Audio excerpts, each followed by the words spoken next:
Laws Bill. I will now ask the Secretary to read the first order.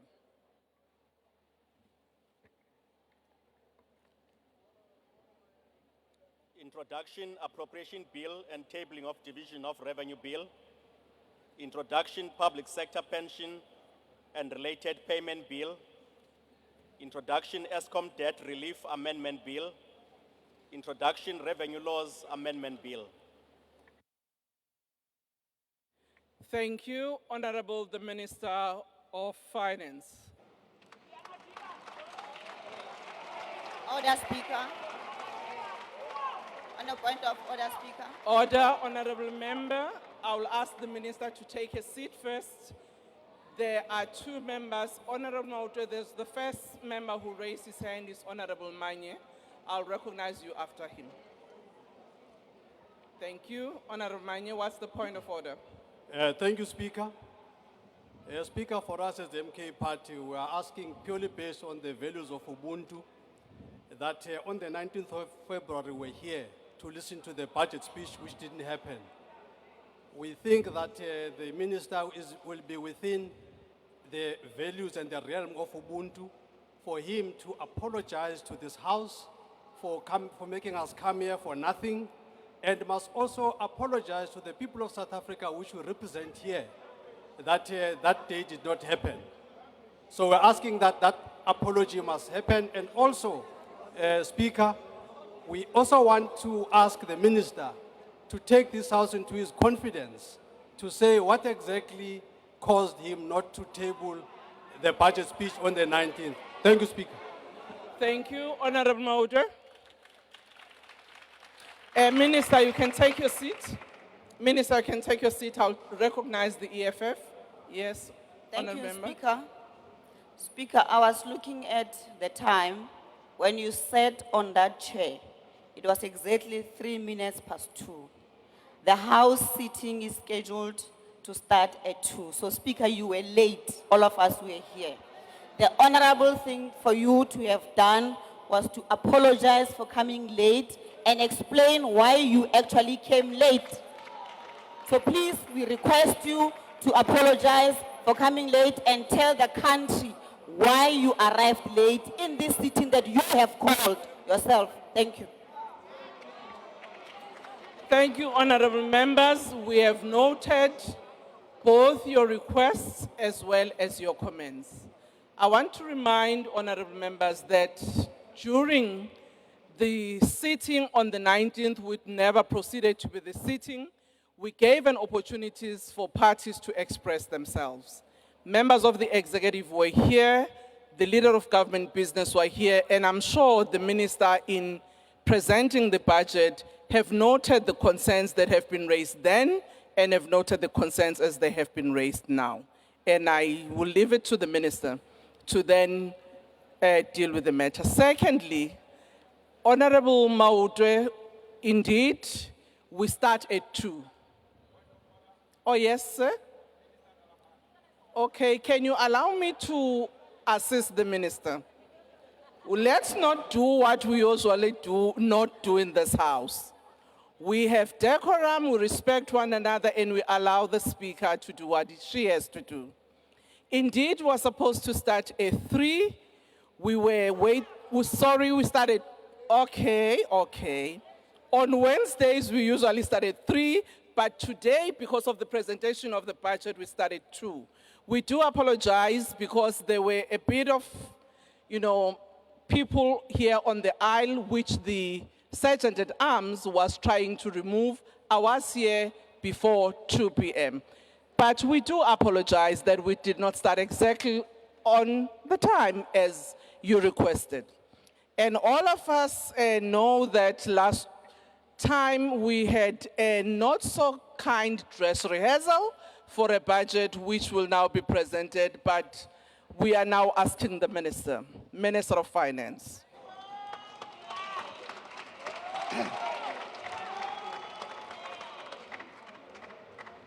Honorable Speaker, I'll probably show Khila that I'm going to come back to that issue later. It's taken. Honorable Speaker,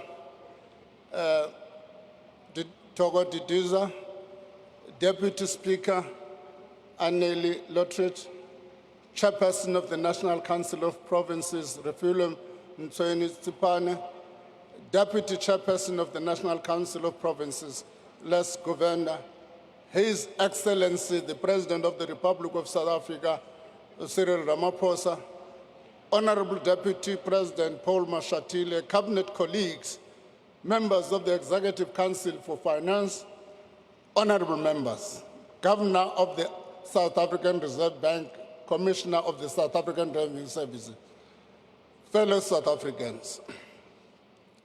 Just before, okay, I'm going to come back to that point, Khila. I have the honor to table the following documents before this House. The 2025 Division of Revenue Bill, the 2025 Appropriation Bill, the 2025 ESCOM Debt Relief Amendment Bill, the 2025 Public Sector Pension and Related Payments Bill, the 2025 Revenue Laws Amendment Bill, the 2025 Estimate of National Expenditure, the 2025 Budget Review, and this 2025 Budget Speech. Just on a lighter note, Madam Speaker, let me first, before going on that lighter note, take the point raised by Honorable Manyi. And indeed, it was an inconvenience for this Parliament and the people of South Africa. And indeed, we owe this Parliament an apology. And we owe the people of South Africa an apology. No doubt about that. We didn't like the postponement. But on a lighter note, I saw on social media something that said this budget is postponed until my favorite club wins. That is Kaizer Chiefs.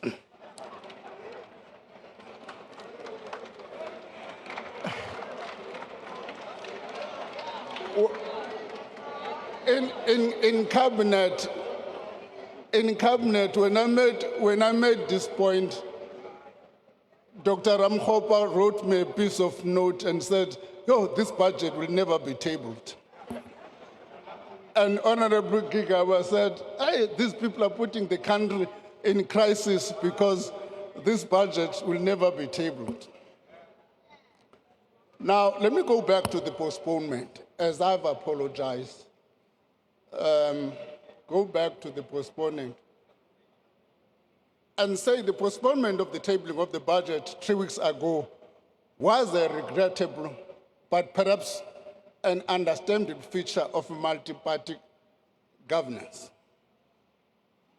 It is also a sign of some of the difficulties associated with a multi-party democracy. But what is positive is that the delay has stimulated an unprecedented level of public debate about the difficult policy trade-offs we as a nation face. A vital debate about which policies to fund and how to fund them, about which priorities to pursue now and which ones we may need to delay in the context of unlimited resources. As much as the debate has been dominated by the proposed increase to value-added tax, the bigger debate must be about how we grow the economy for the benefit of all South Africans. A bigger, faster-growing economy and the larger fiscal resources that comes with it would give us more fiscal room to meet more of our developmental goals. But the truth is that our economy has stagnated for over a decade. In that time, GDP growth has averaged less than 2%, far below the level required to meet our expanding list of needs. In 2024, the economy grew by only 0.6%. Over the medium term, GDP growth is projected to average 1.8%. To meet our goals of redistribution, redress, and structural transformation, the economy needs to grow much faster and in an inclusive manner. This is the central objective of the current administration. Today's budget proposes a bold and pragmatic approach to achieve this formidable task. It calls for macroeconomic stability supported by sound fiscal policy, for the deepening of structural reforms to remove the obstacles to growth and job creation, and for scaling up infrastructure to unlock the productive capacity of the economy while building a capable state that supports all these efforts. The budget remains committed to a balanced fiscal strategy. As projected in the 2024 medium-term budget policy statement, a budget primary surplus of 0.5% of GDP will be achieved in the 2025, and this will grow to 0.9% in 25-26. Government debt will stabilize at 76.2% of GDP in 25-26, while the consolidated budget deficit also narrows to 3.5% by 27-28. Madam Speaker, as debt stabilizes, a growing surplus will enable the government to reduce debt service cost as a proportion of revenue. Some of these savings will be used to build up fiscal buffers that we need as protection against future economic shocks. Shocks like the COVID-19 pandemic and other uncertainties stemming from the rising geopolitical tensions and the global economic ramifications thereof. Debt service costs will amount to 389.6 billion in the current financial year. This translates to 22 cents of every rand we raise in revenue. It is more than what we spend on health, the police, or basic education.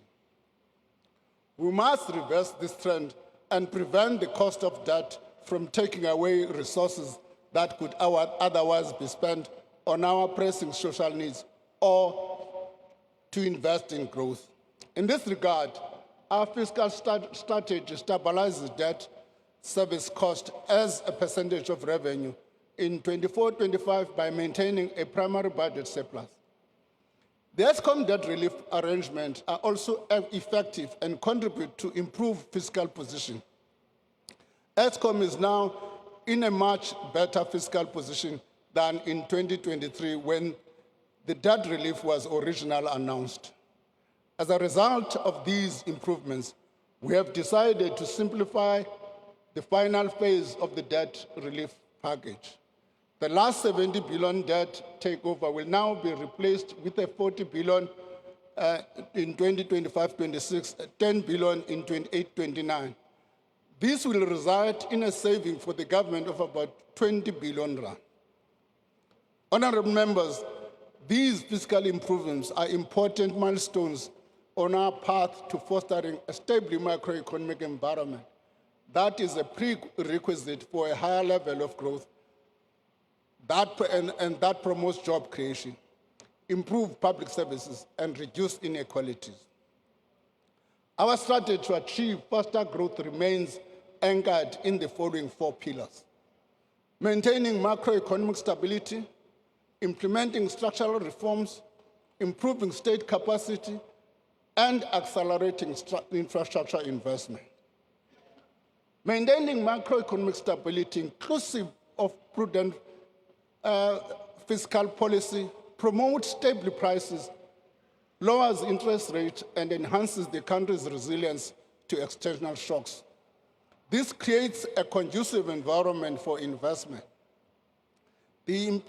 Implementing structural reforms removes impediments to growth and creates a solid foundation for a higher and sustained economic growth.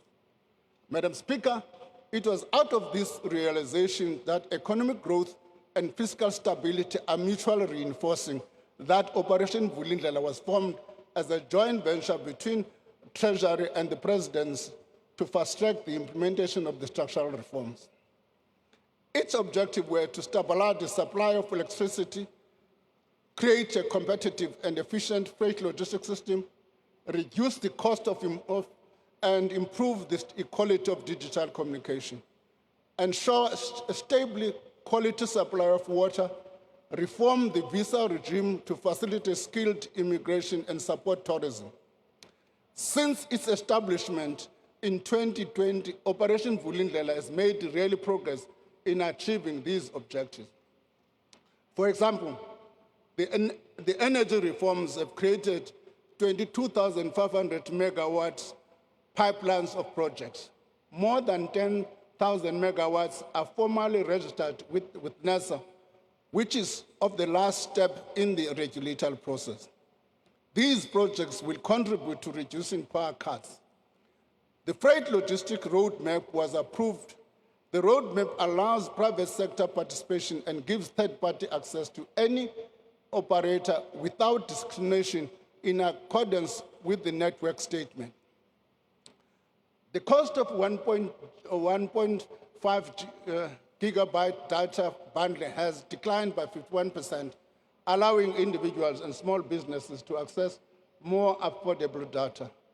The water use license backlog has been cleared, unlocking billions in investment and freeing projects that had stalled because of the backlog. The water quality regulatory system was reinstated for the first time since 2014. This is the green drop, blue drop, and no drop certification that enables effective intervention in supporting failing municipalities to provide clean water to citizens. E-visas for travelers from 34 countries have been introduced to significantly boost tourism. The Trusted Employer Scheme has been established to fast-track visa process for major investors. These achievements have eased economic bottlenecks and built on the successes. So phase 2 of OV will focus on the following: through existing reforms in energy, water, logistic, and visa system. Strengthen local government in improving the delivery of basic services. Harnessing digital public infrastructure as a driver of growth and inclusion. And creating sufficient productive and inclusive cities. Madam Speaker, infrastructure is a key pillar of our growth strategy. It is the bedrock for economic development, a key source of jobs, and an avenue for scaling up service delivery. This budget reflects that understanding. Allocation towards capital payments are the fastest growing area of spending by economic classification. Public infrastructure spending over the next 3 years will amount to more than 1 trillion rand. The spending will focus on 3 sectors: 402 billion rand for transport and logistics, 219 billion for energy infrastructure, 156 billion rand for water and sanitation. In transport, the South African National Roads Agency will spend 100 billion rand over the medium term to keep the national road network in good condition. Provincial roads departments will reseal over 16,000 lane kilometers of roads in their areas of authority. Passenger Rail Agency of South Africa is making steady progress to rebuild the infrastructure to provide affordable commuter rail services. To sustain this progress, we have provisionally allocated an additional 19.2 billion over the medium term for critical signaling. This will enable commuters from areas such as Mamelodi, Wamashu, Motherwell, Khayelitsha, Naledi, to name but a few, to catch a train every 10 minutes.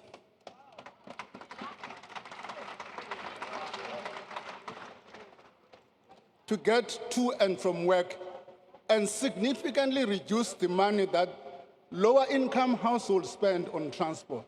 Let me pause and show an example. Let me pause. The World Bank has produced a report. People tend to be selective when they write report. They don't read what they don't like. What that report says is that rand for rand, if we had to compare a worker from South Korea and a worker from South Africa, rand for rand, the South African worker gets lesser disposable income than the South Korea. The explanation is cost of transport. In South Africa, that cost of transport is affected by two things: the spatial dimension, and secondly, the cost of transport. And this investment critically deals with that challenge for poor communities in our areas. I don't know, when somebody said it's not, this budget is not pro-poor, what do you mean? This allocation will also allow PRASA to maximum the potential of the 241 new trains delivered through the rolling stock renewal program. Despite the progress made, PRASA procurement system needs strengthening. The management of the unit of the entity has already instituted measures to strengthen their procurement weaknesses. This includes getting support from the National Treasury to build capacity and mitigate risks, and undertaking live audits for larger procurement projects. In the water sector, we're investing in several large-scale dam projects that are ramping up or entering construction. The Mkomazi project is expected to commence construction in November 2027, transferring water into the Mngeni water supply system. This will increase the total capacity of the system to 5 million households in eThekwini and 4 district municipalities in KwaZulu-Natal. The Back Bill augmentation scheme is expected to start in July 2026. The project will improve the Western Cape's water supply system, improving regional water security while reliably supplying domestic, agricultural, and industrial water users. To further accelerate infrastructure delivery and effectiveness, we are continuing reforms to facilitate greater private sector participation, capital budget reform, and alternative infrastructure financing. The new regulations for public-private partnerships have been finalized and will take effect on the 1st of June 2025. The regulation reduces procedural complexity of undertaking PPPs, create capacity to support and manage PPPs, create clear rules for managing unsolicited bids, and strengthen fiscal risk governance. The regulation also makes provision for national department to establish sector-specific PPP units. These units will drive private sector participation, creating opportunities to optimize the balance sheets of financial distressed state-owned companies. The Department of Transport and Transnet will engage the market on PSP projects in the following areas: the iron ore, chrome, coal, and manganese lines, expansion and automation of the ferrochrome and magnetite terminal at the port of Richards Bay. The container and automotive sectors, including the potential designation of the South African container port system as a regional transshipment hub for major shipping lines, and establishment of independent rolling stock leasing company. Should Transnet require gap funding for its PSP project, the budget facility for infrastructure will consider these after proper packaging and financial structuring. Additional guarantees may also be considered to finance the entity's maturing debt as well as its capital investment program. In the energy sector, the independent transmission program will be launched later this year. A request for information for a multi-line transmission packaging will also be issued by the Independent Power Producer Office in July this year, followed by a request for proposal in November. This will enable the private sector to play a key role in the expansion of the transmission network. Madam Speaker, we have reconfigured the BFI, the budget for infrastructure facility, to run multiple bid windows instead of just one annual window. Earlier this week, we published a call for proposal under the new system. The first window is now open and will close mid-April. The next window will open soon thereafter. Financing decisions to determine the appropriate fiscal mechanism to support projects have also been separated from the evaluation and budget processes. This will facilitate the mobilization of significant private finance and improve allocative efficiency in fiscal support. This includes financing for proposals approved during the special window last year. Lastly, our efforts to diversify the financing structure to support infrastructure are taking shape. A credit guarantee vehicle to mobilize private sector capital by de-risking projects will be launched in 2026. Its initial focus will be on independent transmission, aimed at bridging the energy transmission deficit. Once the vehicle has demonstrated its efficacy, it will be broadened to include other sectors. Government will issue its first infrastructure bond in 25-26. We will also introduce other innovative financing instruments to diversify the infrastructure fund sources. Financial institutions, including pension funds, banks, development banks, and international financial institutions, have already expressed interest in participating. This, Madam Speaker, is how we plan to leverage infrastructure investment to ease supply-side constraints to the economy and improve access to social services the people get. Madam Speaker, there are several persistent spending pressures in health, education, transport, and security. These have to do with the government properly fulfilling its service delivery mandate. After careful consideration, the government has decided to fund these.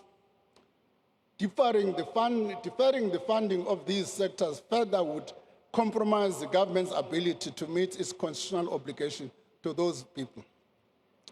To raise the revenue needed, the government proposes to increase the VAT rate by 0.5 percentage point in 25-26 and by another 0.5 percentage point in the following year. This will bring the VAT rate to 16% by 26-27. Let me pause for a moment.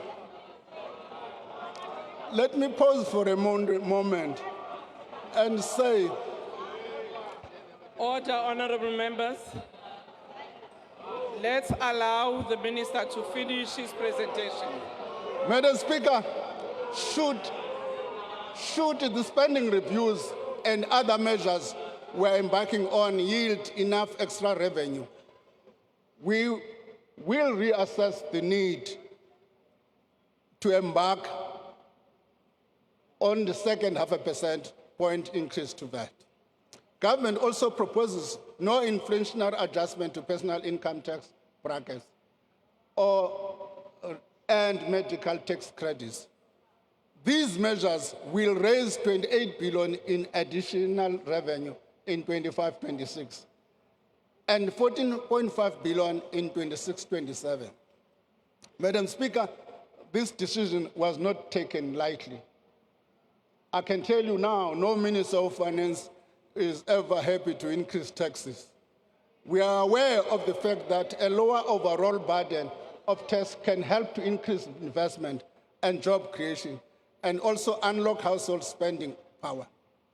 We, however, have had to balance this knowledge against the very real and pressing service delivery needs that are vital to our developmental goals, and we cannot be further postponed. Honorable members, we thoroughly examined alternative raising the VAT rate. We weighed the policy trade-offs involved in increasing the corporate and personal income taxes. Increasing the corporate and personal income taxes would generate less revenue while potentially harming investment, job creation, and economic growth.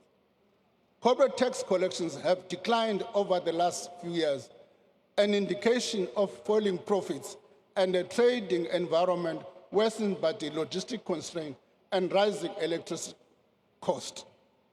Furthermore, South Africa's corporate income tax collections are already higher than most of our peer countries.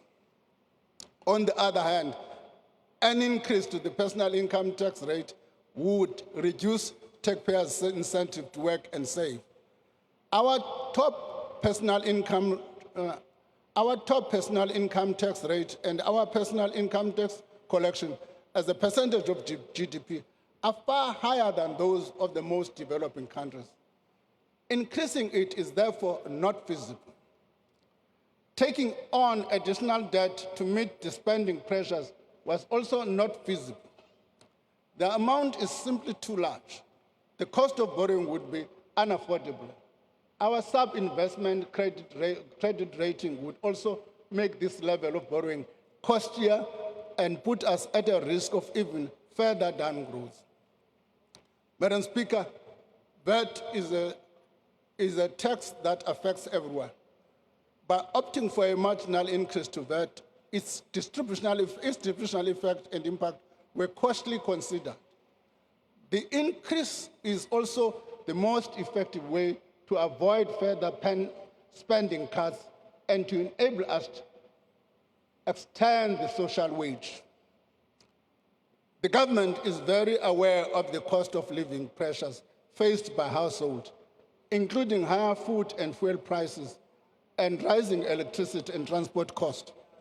This is why we are taking concrete steps to protect vulnerable households. This is done through providing social grant increases that are above inflation, expanding the basket of zero-rated items to include vegetables, dairy liquid, blends, meats and poultry products. We are also not increasing the fuel levy for another year, saving consumers around 4 billion. Madam Speaker, broadening the tax base and improving the administrative efficiency of the South African Revenue Service allow us over time to spread the tax burden more evenly and equitably. With this in mind, SARS is allocated 3.5 billion in the current financial year and an additional 4.4 billion over the medium term. That takes the total SARS allocation to 7.5 billion over the medium term. By the end of February this year, SARS reported a significant increase in undisputed debt. This means billions of rand are owed to the state. The revenue collector has also detected 156,000 taxpayers who are not registered and who have not filed despite their substantial economic activity. We therefore call on all South Africans to comply with the law and support SARS in its endeavor to collect the revenue that enables government to fund and provide critical services. I also want to emphasize the importance of tax compliance. I thank all compliant taxpayers who pay their fair share of taxes. I also encourage those that are not compliant to do the right thing. The rewards of higher tax compliance and efficiency take time. Once again, the investment we make today in SARS will allow us to collect at the time to make improvements. Madam Speaker, the revenue proposed through the tax measures announced in this budget will contribute largely to us providing 232.6 billion in additional funding to key programs over the medium term. This amounts to 102 billion in 25-26, 68 billion in 26-27, 62 billion in 27-28. The funding is for spending pressures for infrastructure investment, social protection, a higher than anticipated public service wage bill, a provisional allocation for critical frontline services. Honourable members, in the last year alone, public sector health system lost close to 9,000 health workers. We did not have enough money to retain or replace them, even after reprioritizing funds budgeted for consumables and medicine. Accruals in this sector, which is the money owed by department to vendors for service already provided, also ballooned to 22 million. Let me just dramatize this thing. How it works is that in a Department of Health in a province, they you provide services. The Department of Health does not have money to pay you now. They are going to wait for April. In April, they pay you with the new money for the previous year. The second year, in 25-26, they don't have money to pay for the new ones. So it can't be allowed to go on like that. It can't be allowed to go like that. Will be any responsible government if we allow such things to happen. And as a result, therefore, our health services are becoming dysfunctional. This means that the money allocated to departments ends up paying for previous year services and goods rather than for the current needs, setting off a vicious cycle of budget shortfalls, unpaid invoices, and a crisis in cash flow and the planning and the predictability of budgets. This is an untenable situation that we could not leave unresolved.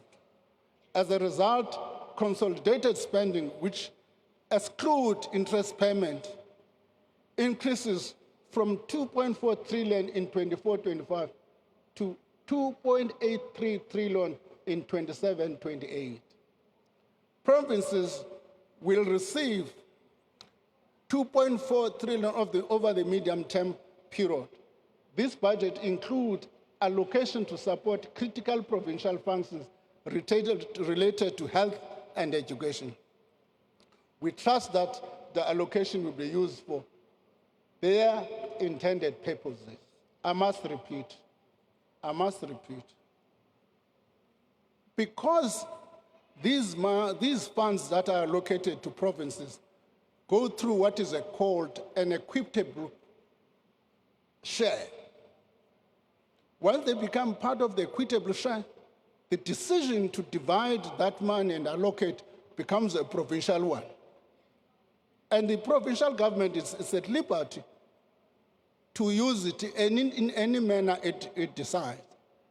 And the final product is the loss of capacity in health services.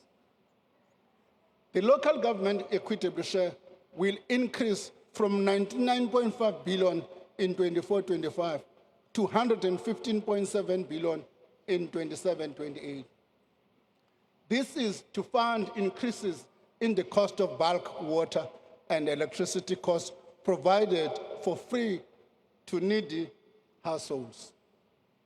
In 25-26, 83% of the local government equipment share provides free basic services package for R610 per month to 11.2 million poor households. Honourable members, this package of free municipality services continues to be a key tool for reducing poverty and inequality, raising living standards and facilitating access to a greater economic opportunity. Madam Speaker, a 3-year wage agreement has been reached, although the agreement exceeds the 2024 budget.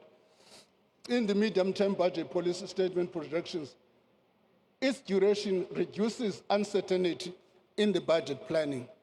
This agreement will cost an additional 7.3 billion in 25-26, 7.8 in 26-27, and 8.2 billion in 27-28. These are the comrades that are outside marching for me. An amount of 11 billion rand provisional allocated for the next 2 fiscal years for the early retirement initiative, whose intention is to attract younger employees into the public service. Preliminary savings are expected to average 7.1 billion per year over the medium term, long term. The savings will be retained by the departments. The interventions on the wage bill are aimed at ensuring that when key frontline staff are lost through natural attrition and retirement, sectors are able to fill vacant posts to keep service running effectively. Paying salaries constitutes 76% of the provincial education department. This means that only 24 rand out of every 100 rand of their budget is left for funding school infrastructure, meals for learners from poor backgrounds, and stationery and textbook, among other things. Our learner-teacher ratios remain higher than we would like, meaning that we still need more teachers in classroom. To prevent compensation of employees from crowding out other equally important areas of spending, 19.1 billion is added over the medium term to keep approximately 11,000 teachers in the classroom. The foundation to building in the next generation of citizens who contribute economically and socially to this great nation is early childhood development. Despite this, the subsidy for early childhood development has not increased from 2019 level of 17 rand per day per child. To remedy this, an amount of 10 billion over the medium term is allocated to increase subsidy to 24 rand per day per child. The extra funding will also support increased access to ECD for approximately 700,000 more children up to the age of 4 years old. Health spending will grow from 277 billion in 24-25 to 329 billion in 27-28 to support equitable provision of public health services, including free primary health care services. Like in provincial education, a significant portion of provincial health budget is spent on salaries and wages. 28.9 billion is added to the health budget, mainly to keep about 9,300 healthcare workers in our hospitals and clinics. It's also be used to employ the 800 post-community service doctors and to ensure that our pharmacists do not run out of medicine. Honorable members, social grants are allocated 284.7 billion rand in 25-26. This allows us to increase the old age grant, disability grant by 130 rand. Now let me tell you a story. I was working here in Waterfront. An old man comes to me and he says, thanks for the 150, but the 150 now is gone. He says, but I don't need VAT. Now, because of the reduction in the VAT, I had to reduce the 150 to 130. The child support grant by 30 rand, the foster care grant by 70 rand. The COVID-19 social relief in its current form will be extended by a year to March 2026. 35.52 billion rand is allocated for this purpose. Let me correct a myth here. A myth that suggests that I'm trying to pose as two alternatives is either VAT or SRD. Didn't say that.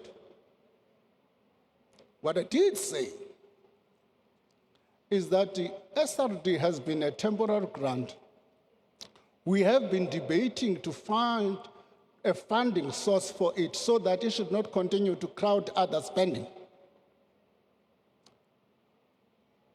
What we are attempting to do is to stabilize exactly that, to make sure that this grant is not only sustained, but it also does not crowd out other spending. We go on in this speech and in the previous one that leaked. Same sentence. As announced by the President in the State of the National Address, the SRD will be used as a basis for the introduction of sustainable form of income support for unemployed people. The future form and nature of the SRD will be informed by the outcome of the review of the active labor market policy programs. This is expected to be completed by September 2025. Madam Speaker, nearly 28 million beneficiaries will access social grants. The truth is that it is one of the most comprehensive social safety nets among emerging economies.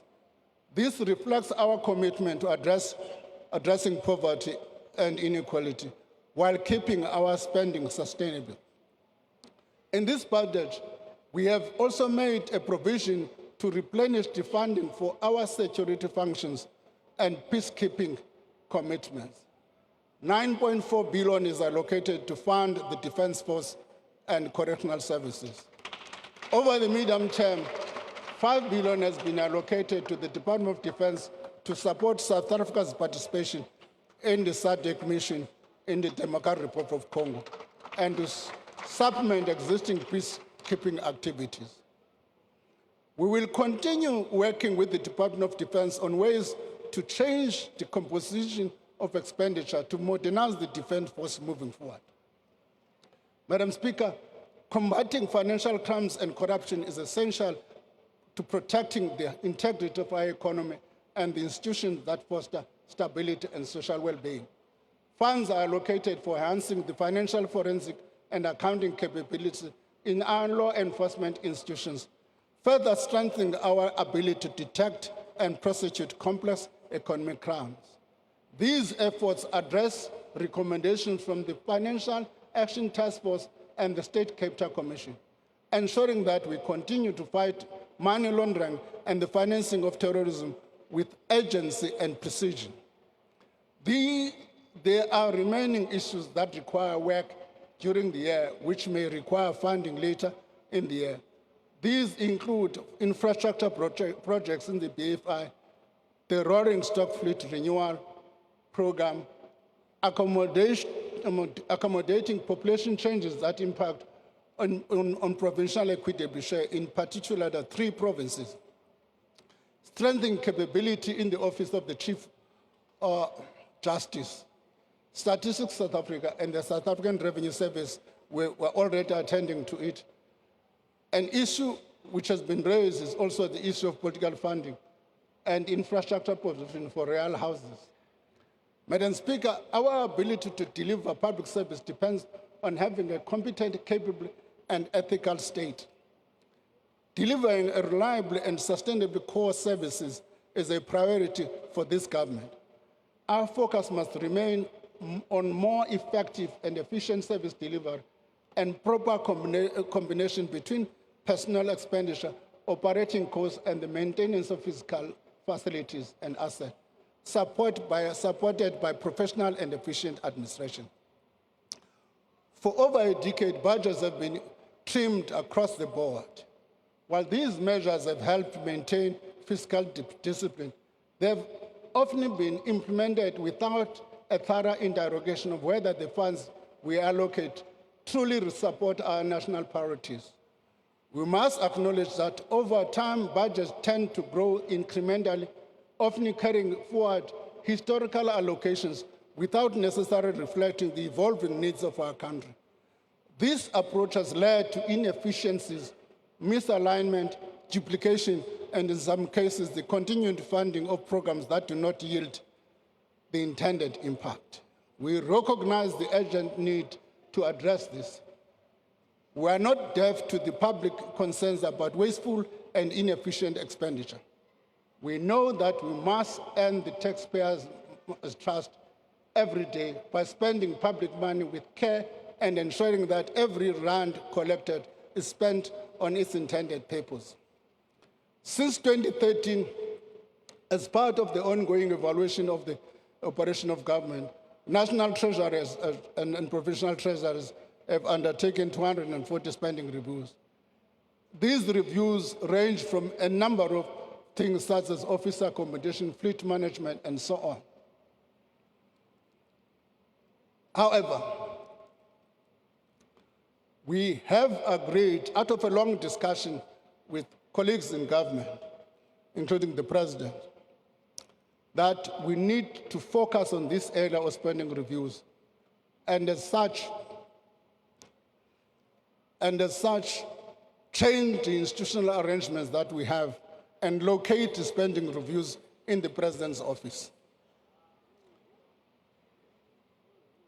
In that sense, incorporate some of that work to the Operation Vulindlela moving forward. So we are going to give that institutional capability moving forward. The consolidated recommendations of these reviews and other things, including this, as I've indicated, the President has also undertaken to do this, to take this work together with National Treasury. Thank you for this commitment, Mr. President.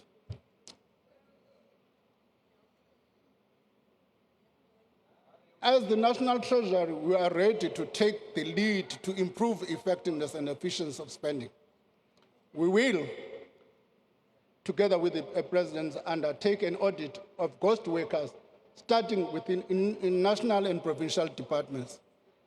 Use the ongoing detailed review of labor market activity provision and public employment program to consolidate and rationalize to reduce duplications and improve operational efficiency across more than 100 active labor market programs in over 20 public institutions. The recommendation of this review will also be presented to Cabinet in due course. The entire public employment ecosystem. The aim of this review is Treasury will implement a significant changes to the budget process by reassessing the initial assumptions informing budget allocations with a view to creating room for improving spending. Madam Speaker, these reviews go beyond mere cost-cutting measures.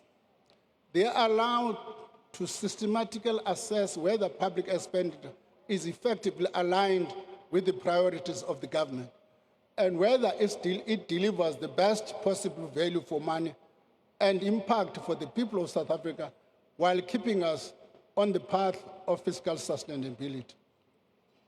These initiatives will give impetus to the slow implementation of the recommendation of the spending review. I call on ministers, MECs, DGs, HODs, and every official responsible for public funds to embrace these efforts and play their part. The proliferation of conditional grant has necessitated a review of the conditional grant system to reduce duplication and improve effectiveness of the programs. This project will implement the first phase of the recommendations of the review and include merging conditional grants in the basic education and agricultural sector. Preference-based conditional grants to metropolitan municipalities are also introduced, linked to institutional governance and financial reforms to improve services. Madam Speaker, the incentives in our current disaster management system are skewed towards relief and rehabilitation, when mitigation and readiness to minimize damage is the most cost-effective response. Our municipalities stand at the front line of disaster response, yet they are hamstrung by aging infrastructure, bureaucratic fragmentation, and limited to access to emergency funds. The priority is to reduce the administrative burden to access emergency funds. Every hour of delay costs lives and livelihoods. Continuous improvements are made to the grant system to incentivize municipalities to access a variety of funding instruments for disasters. These include their own budget, the contingency reserve, conditional grant funding, and insurance. The budget allocates 1.7 billion to respond to future disaster over the medium term, while 4 billion is provisionally allocated to address backlogs recovery efforts for provinces and municipalities. The decline in municipality services is evident across cities. Towns and rural villages highlights the systematic challenges faced by this varying group of municipalities. As outlined by the President in his State of the Nation address, Phase 2 of Operation Vulindlela, the institutional structure of local government will be reviewed through the updating of the white paper of local government. In line with the Constitution, the principle of funds follow functions. The review of local government fiscal framework will examine how to appropriately finance local government relative to their functions and their form. Reforms to the revenue-generating service of local government, namely water and sanitation and electricity and refuse removal, are underway. So, the 8 metropolitan municipalities have met the minimum requirement for participation in the Financial Performance Incentive Grant, the Urban Development Financing Grant. Further allocations in the grant are dependent on municipalities meeting specific targets related sets out in their performance improvement action plans. For 25-26, this includes critical institutional governance and management changes to creating an enabling environment for local term investment infrastructure. By ring-fencing the revenues from these services and running operating surpluses, these business units can generate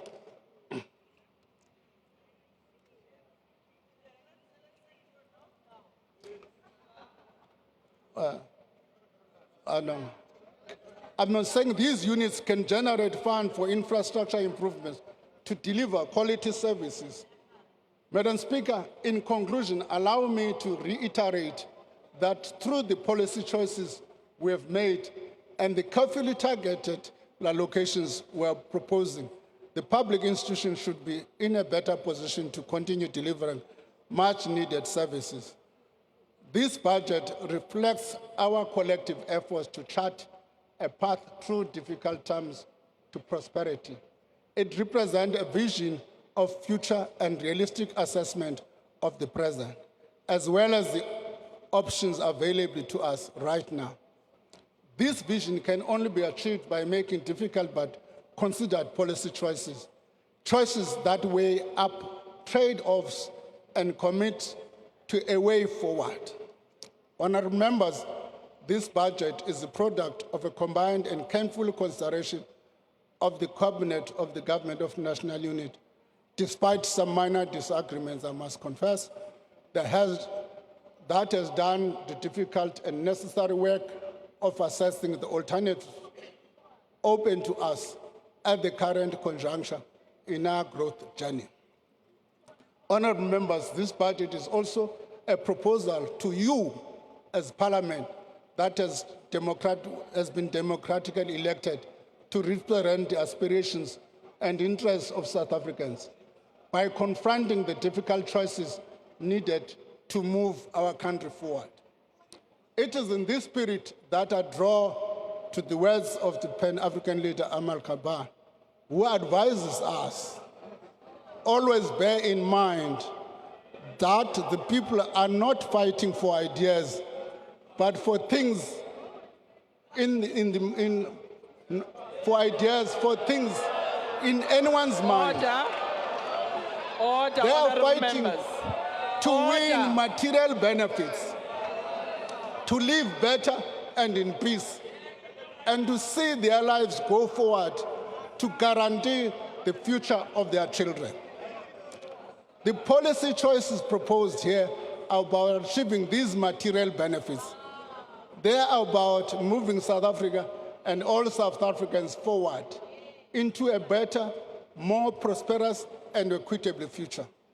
Speaker, as I close, allow me to express my deepest gratitude to the President and Deputy President for their counsel, their support, and for their leadership, in particular in this difficult budget. Thank you also to the Deputy Ministers of Finance and the excellent National Treasury team led by the Director General. Thank you to the Commissioner for the South African Revenue Services and the Governor of the South African Reserve Bank for their astute stewardship of these two key institutions. Thank you to my cabinet colleagues, the Ministers' Committee in the Budget, and the Budget Council who share the heavy load of the tough decisions that must make to maintain this sustainability of our public finances. To the Parliamentary Standing Committees of Finance, Appropriation and Public Account, I express my sincere appreciation. And of course, out of this threat, without the support of my wife and my family, it would not have been as easy as, it would have been as difficult as. It was through the support from Mom Chawe that I've been able to withstand all this challenge.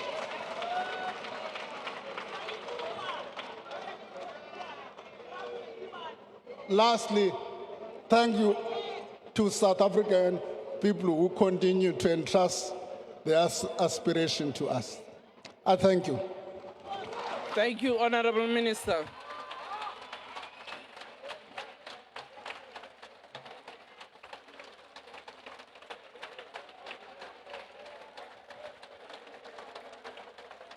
Thank you.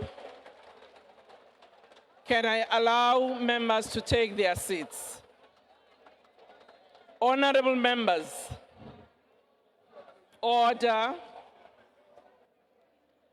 We have now heard the minister tabling the executive statement, which is a budget. It is tabled here in the House. Now the task is for you as Parliament to then reflect on this budget through the relevant committees. The papers tabled, order. Order, Honorable Mataba, you have a point of order. Thank you. Honorable members, order. Order. Honorable members, just ignore the people that are going out. Allow me to address you. You have now heard the budget tabled. Order. Honorable members, you will have your chance to address the media as you go out. But for now, just listen. The budget has been tabled. It is now going to be referred to relevant committees to interact with the budget, which allows you an opportunity as public representatives to engage with this executive statement. And it will then come back for debate in this very House where you will express your views. For now, the House is adjourned and we thank the Minister for the budget. I request members to stand. Order. I request members to stand and wait for the presiding officer and the maids to leave the chamber. That concludes the business of the day. John.